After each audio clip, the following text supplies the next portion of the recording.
ശ്രീ യുവരാജ് ഗോകുൽ, അങ്ങ് ഈ രാജ്യതലസ്ഥാനത്ത് നടക്കുന്ന അക്രമ സംഭവങ്ങൾ അങ്ങ് ശ്രദ്ധിക്കുന്നുണ്ടാകുമല്ലോ. കാരണം കഴിഞ്ഞ ദിവസം വരെ കാര്യമായ ശ്രദ്ധയൊന്നും പിടിച്ചുപറ്റാത്ത ഒരു സമരത്തെ ഇപ്പോൾ ഈ നിലയിലേക്ക് കൊണ്ടെത്തിക്കാൻ ശ്രമിക്കുകയാണ് ചില ആളുകൾ. എങ്ങനെയാണ് ഈ സാഹചര്യത്തെ വിലയിരുത്തുന്നത്?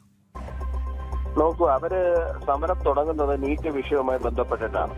നീറ്റ് വിഷയവുമായി ബന്ധപ്പെട്ടിട്ടുണ്ടായിട്ടുള്ള ദൗർഭാഗ്യകരമായ സംഭവത്തെ കുറിച്ചിട്ട് നമുക്കറിയാം. ആരും മനഃപൂർവ്വം ചെയ്തതല്ല, പക്ഷെ സ്വാഭാവികമായിട്ട് ചില വീഴ്ചകൾ സംഭവിച്ചിട്ടുണ്ട്. ആ വീഴ്ചകൾ സംഭവിച്ചതിന്റെ ബുദ്ധിമുട്ട് പൊതുജനങ്ങൾക്ക് ഉണ്ടായിട്ടുണ്ട്. അതിന്റെ ഉത്തരവാദിത്വം ഭാരതീയ ജനതാ പാർട്ടിയോ കേന്ദ്ര സർക്കാരോ ഒളിച്ചോടുന്നൊന്നുമില്ല.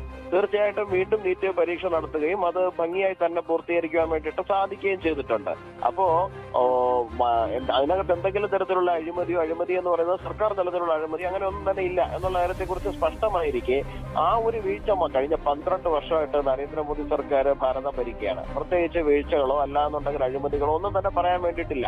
അപ്പൊ കിട്ടിയ ഒരു അവസരം മുതലെടുത്ത് ചെറിയൊരു പിഴവിനെ ചൂണ്ടിക്കാണിച്ചുകൊണ്ട് അതൊരു വലിയ മഹാസംഭവമാക്കി അതിനെ ടുക്കടെ ആൾക്കാരുടെയും മറ്റ് പ്രധാനമന്ത്രി തന്നെ പണ്ട് പറഞ്ഞിട്ടുള്ളത് പോലെ തന്നെ ആന്തോള ജീവികളുടെയും ഒരു വിഹാര കേന്ദ്രമാക്കിയിട്ട് ഡൽഹിയെ രാജ്യ തലസ്ഥാനത്തെ മാറ്റാൻ വേണ്ടിയിട്ടുള്ള പരിശ്രമമാണ് ഉണ്ടായിട്ടുള്ളത്. അത് നമ്മെ പരാജയപ്പെടും. കാരണം ഈ സമരത്തിൽ ജനങ്ങൾ യാതൊരു തരത്തിലുള്ള താല്പര്യവും കാണിക്കുന്നില്ല. അവര് പതിവായിട്ടുള്ള കുറെ ആന്തോളന ജീവികളെ അവിടെ കൊണ്ടുവന്ന് കുത്തി നിറച്ചിട്ട് എന്തൊക്കെയോ കാണിക്കാൻ വേണ്ടി ശ്രമിക്കുകയാണ്. അതിനപ്പുറത്തേക്കുള്ള പ്രാധാന്യം അർഹിക്കുന്നില്ല എന്നുള്ളതാണ് യാഥാർത്ഥ്യം. ഓക്കെ.